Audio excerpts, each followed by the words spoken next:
夜幕低垂，一轮明月高挂云端。一间屋里传来女人呜咽的呻吟和低气的求饶声。不要了，求求你！女人肌肤白皙，豆蔻年华，男人大约40几岁，又矮又胖，长得黑不拉几的。终于男人放过了她，她实在受不住，吐得肝肠寸断。我什么都依你，你别说出去。何大生穿起衣衫，大步从他面前走下床。嘿嘿，臭丫头，只要你每天乖乖听话，老子好好对你。你要是拒绝还敢逃，老子就把你干的事儿都抖出去。何大，你什么意思？你不是说这是最后一次？没错，为了让何大生答应帮自己办事，他用年轻无瑕的身子引诱了他。尽管这老男人都可以当他爹了，为了对付白清月，他豁出去了。宝贝儿，我们这么相爱，我咋舍得你离开我？你看，你刚刚伺候我那么爽，我可想你天天都……何大生，你闭嘴！我不可能再跟你做那破事儿。从今天起，你我再无瓜葛，井水不犯河水。不可能！哼，明天晚上你不来，恐怕……何大生，你别想威胁我，你别忘了，那假三七是你找人混在药材里的。我要是栽了，你也逃不了。哼，你老板萧云起一样不会放过你。突然，外面的门被人一脚踹开，紧接着一群人围了进来。萧总管，您怎么来了？何大生，果然是你在搞鬼！来人，把他抓起来，带给公子发落。总管，这女人咋处理？这臭丫头敢坏公子的事，把她抓起来，丢去窑子。天边划过一道金色曙光，死牢之中，白玉兰和张三跟着2个狱卒来看白清月。姐姐，玉兰，清月，你受苦了。姐姐，他们没打你吧？傻丫头，没有。你去找过萧云起吗？去了，姐姐，可他不见我。姐，到底是怎么回事？清月，村里人都相信你，你别有太大压力，这一次我们一定可以挺过去的。白清月突然见到了一个狱卒把一个男人押了过来，那男人被打得鼻青脸肿。不远处，萧总管缓缓而来。快放了白姑娘。萧管家，您这是？白姑娘，公子已经撤销了控告，您是清白的。这事儿是我手下人干的，看到刚刚过去的人没？是他干的。说来真是惭愧，他是我手下的人，管理仓库的，没想到他胆大包天，和那个白海棠勾结，掺假了藤三七，混在三七里面，想害你。这事儿现在已经真相大白，你自由了。白海棠？白清月倒是把他给忘了，成了瘸子还不忘陷害他。这白海棠可真是打不死的小强呢。白海棠在哪儿？那贱丫头已经被我丢到窑子去了，她为了害你，委身何大生这个老男人。白姑娘，你快出来吧，我家公子在外面等您。卖到窑子去了？那地方确实很适合他，这腿瘸了不要紧，一张腿就来钱，这下白氏恐怕得疯了。这鬼地方没人想待，出了死牢大门，不远处有一辆奢华的马车。萧老板，萧老板，此次一事多谢您了。姑娘不必客气，说来是萧某的疏忽，没察觉底下人做鬼。不过这一次不是萧某人帮你平反，你谢错人了，你的贵人不在这里。什么？不是您帮我的？白姑娘，你先坐马车回我府中沐浴更衣，我带你去见他。多谢，正好我也想见见他。沐浴完毕，他换上了萧云起差人送来的衣衫，那是一件素雅的白衣裙，没有多余的款式花哨，却很适合他，似乎是为了他量身定制的一样。如此合身，让他觉得很是奇怪。这萧云起怎么知道他穿多大号的衣衫呢？姐姐，你穿这件衣衫可真好看。你也觉得好看？我姐是世上最美的姑娘。嘴甜，姐妹俩相视一笑。无论经历什么，亲人永远都是亲人。玉兰，你说这个贵人会是谁？我也不知道他是谁，他一直都在帮我们。姐姐，你说我们的家具会不会也是这个贵人买的？姑娘，你好了吗？进来。屋外，一袭紫衣的萧云起阔步而进。当看到白清月之时，他眼中划过一抹惊艳之色。他并未盛装打扮，也不施粉黛，却是清丽脱俗，如一朵天山的雪莲，圣洁无瑕。怪不得萧凌风心心念念和他谈条件。白姑娘，穿这衣衫可还合适？正合适。萧老板怎知我穿多大的？这些都是丫鬟配的，与我无关。他已经到了，姑娘请。要见这传闻中的贵人了，白清月还是有些期待。她想看看他究竟是什么人。姐妹俩穿过亭台楼阁，小桥流水，进去吧，他在里面等你。白玉兰忙想跟上去看看这贵人是谁。萧云起忙道：姑娘等等，贵人说了，只见你姐。只见姐姐？玉兰，你在这儿等我，我倒要看看他想耍什么花样。说完这话，他一个人朝着花园走去。白玉兰听姐姐这样说，难道姐姐知道贵人是谁了？她见萧云起一直盯着姐姐的背影瞧。萧老板，你看着我姐姐做什么？蔷薇院中带来一阵阵沁人心脾的香味儿。白清月渐渐走进去，满园的蔷薇花开，这里美如仙境。不远处竟然还有悦耳的笛声随风吹散而来，这是他所熟悉的夜间曲调。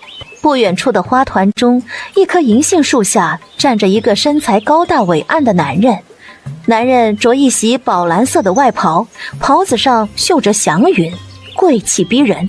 见到那男人的背影，白清月心中五味杂陈，果然是他。呵，他自嘲一笑。男人这才停下吹奏的动作，转身回头。这一回头，满园的蔷薇也黯然失色。那男人风华绝代，有着世间最俊美的容颜，一颦一笑都是魅惑。白清月挺直了身板不动，袖口下却是拳头紧握。果然是你。见是萧凌风，他心里扑通地跳跃着，仿佛随时都要跳出喉咙。可他还是极力控制自己的情绪，哪怕再高兴也得控制。一想到他不声不响离开白家村，他就立刻翻脸。重逢的喜悦被生生扼杀在摇篮中。乌龟王八，你终于肯现身了。萧凌风蹙眉，见他还是如此粗鲁，也不生气，大步上前想拉住他的手，再道一句娘子好久不见。可白清月却是后退几步，避他如蛇蝎。既然是你，我也不想道谢了。萧凌风，你我之间的债已经还清了，我救你，你救我，我们已经不欠了，告辞。说完这话，他决然准备转身走。萧凌风哪肯让他走，上前一把抱住他入怀。他大爷的，给我放开！娘子，我好想你。这话让他果然不动，他可是个记仇的主。想到他不告而别的事，他用力推开了他，气喘吁吁道：萧凌风，别整这些有的没的，本姑娘可不信你这套，把休书给我，我们大路朝天各走一边。想到他就在郡县，却不出面见自己，想到那些谣言说他和女人走在一起，他心里就有一把火在燃烧，烧得他心肝都在疼。休书我不会给。不给？你不是在郡县都找了相好的，你不给是什么意思？萧凌风，我告诉你，一脚踏两船，你想都别想，我白清月可不信你们那一套。什么三妻四妾？我只有你一个女人。一个女人？你少扯淡，给我休书。见他只是笑着看着自己，他气得不行，这死男人咋这么厚脸皮？你笑什么笑？快去写呀！萧凌风不去写休书，反而靠近了他，心情似乎不错。娘子这是吃醋了。我吃你个大头鬼，你给不给？白清月，我说过，你生是我的人，死也是我的鬼。我去你大爷！你拍拍屁股走人就是。你知不知道我找你好苦啊？他竟然好想哭，委屈得很。这几个月鬼知道他是怎么过的，他想他，可他只能用赚钱来麻痹自己。他不能想他，不能想那个招呼都不打一声的臭男人。萧凌风见他委屈的样子，一把揽住他在怀。娘子别哭，一切都结束了，我再也不会离开你，我发誓。你少来这套，你这结束了，我也结束了，放开！他用力推开，可萧凌风就是不让，他只好跺脚狠狠踩了他一脚。萧凌风吃痛，这才放开了他。娘子，不给休书也没关系，本姑娘再找男人也一样，告辞。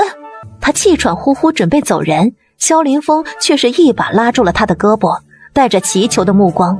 娘子，难道你不想知道我发生了何事？我不想知道你发生了什么，萧凌风，从你走的那一刻我就不想知道了。别说我们没什么，就算有什么。他顿了顿，深深吸了口气。我不想搭理你。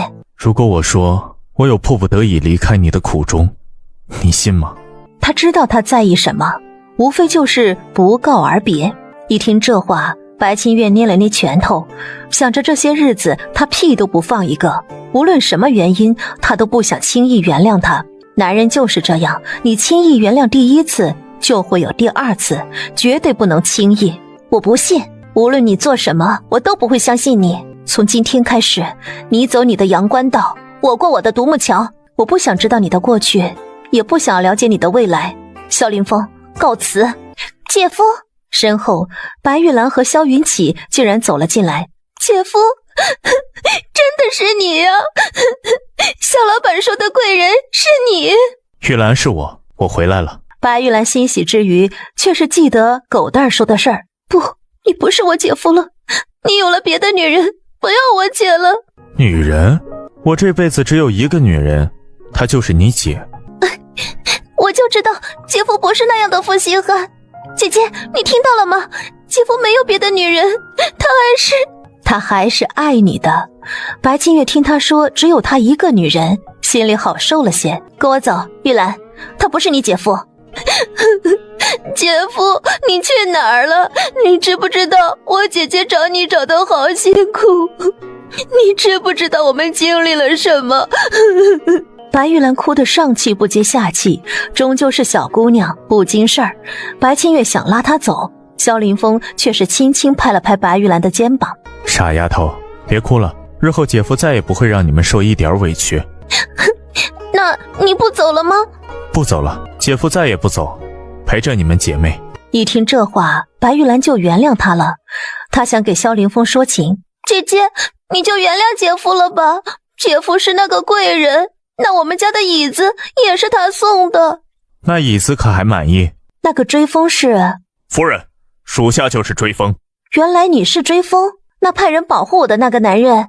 夫人您还不明白，那是我们将军啊，除了将军谁敢贴身保护您？将军？白清月和白玉兰更是懵了。白姑娘，你夫君确实对你情根深重，他也不是普通人，他是我们天朝的战神。你不是强盗？这到底是怎么回事儿？强盗反派咋变成了正能量的将军了？萧凌风勾了勾唇，见他十足可爱。娘子，我可从未承认过我是强盗，这一切都是你的猜测。他突然发现这萧凌风太腹黑了，他竟然默认强盗身份，让他误会。越想越生气。好你个萧凌风，你有种有种！还没恭喜你成功铲除了大皇子，恭喜恭喜！萧凌风白他一眼，没搭理，目光却是看向白清月离开的地方。他拂袖走到了凉亭处，坐了下来。你应该知道我这一路遭遇了什么，我可以忍他对我下手，他不该动我的女人。这么说，你是为了白清月才决定反击？哼，果然爱情的力量真是伟大。当我见到白清月第一眼，着实实在想不明白，你怎么会看上一个乡下丫头？没想到她是我的女人，你少打主意。哼，恐怕你误会了，我此生只对银子感兴趣，女人不感兴趣。他不屑一笑，他不会喜欢任何女人，除非是当年的他，可他早就消失，这辈子都找不到他了。你真不打算回去？那个地方对我来说就是牢笼，你还是关心你自己的事。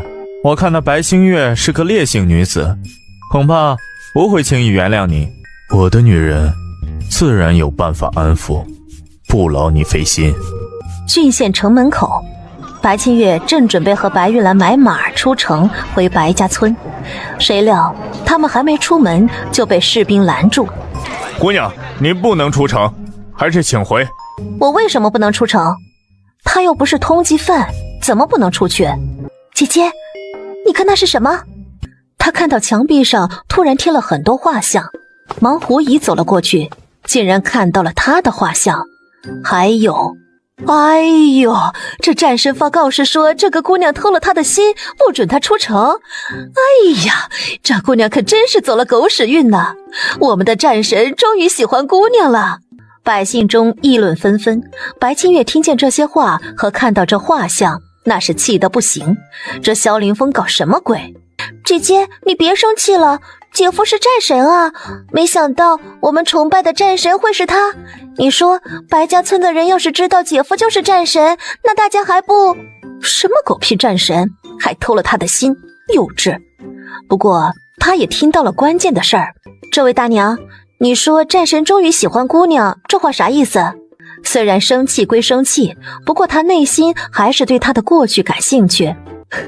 姑娘，你外地来的不知道啊，这战神15岁一战成名，可大家都说他戴着面具还不喜欢女子，身边这么多年了也没个女人。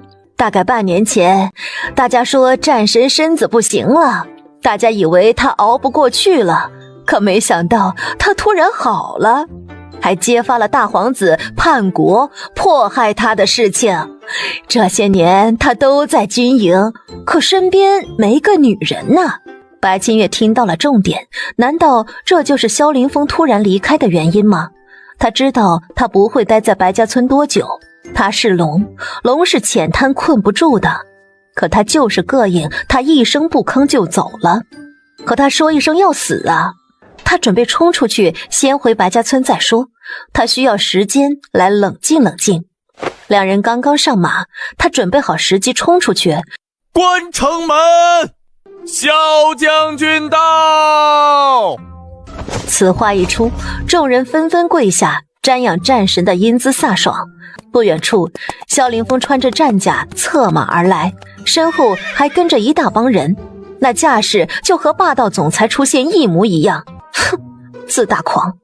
原来战神长得这么倔，天哪，好帅呀！当看到萧凌风朝着他的方向走去，那些女人羡慕嫉妒恨呢。哎，看呐，战神去那穿白衣服姑娘那儿了。哎呦，我的心碎了！穿着军装的萧凌风更显得男人味十足。不得不说，萧凌风是天之骄子，没有人能掩盖他的风华。终于他走到他身边，两人对立而战，似乎世间只剩下两人。娘子，别闹了，你想如何惩罚我，我都接受，留在我身边好吗？白清月不动，白玉兰也不敢多言，三人就这么僵持不下。夫人，这是将军为您采的花，您就消消气。追风觉得他好苦啊，他一个副将杀敌在行，这哄女人和他家主子一样不擅长。此话一落，身后那些士兵纷纷单膝跪下，异口同声道：请夫人原谅将军，请夫人原谅将军，请夫人原谅将军。一瞬间，那么多当兵的都朝他跪下。白清月从没见过这吓唬人的架势，一瞬间愣住了。原谅他，原谅他！他捏紧了拳头，这萧凌风在玩什么把戏？姐姐，你看姐夫是真心的，你就原谅他吧。所有人都以为他会扑到战神怀中，被战神亲亲抱抱举高高，谁料白清月停下步子，轻轻靠近他耳边：别耍这些小孩把戏，我不会被你套路。白清月说完这话，便要潇洒离开。她不是那种傻乎乎没脑子的姑娘，男人一个道歉，几句甜言蜜语就能原谅。萧凌风不告而别，不是一个道歉就能解决的。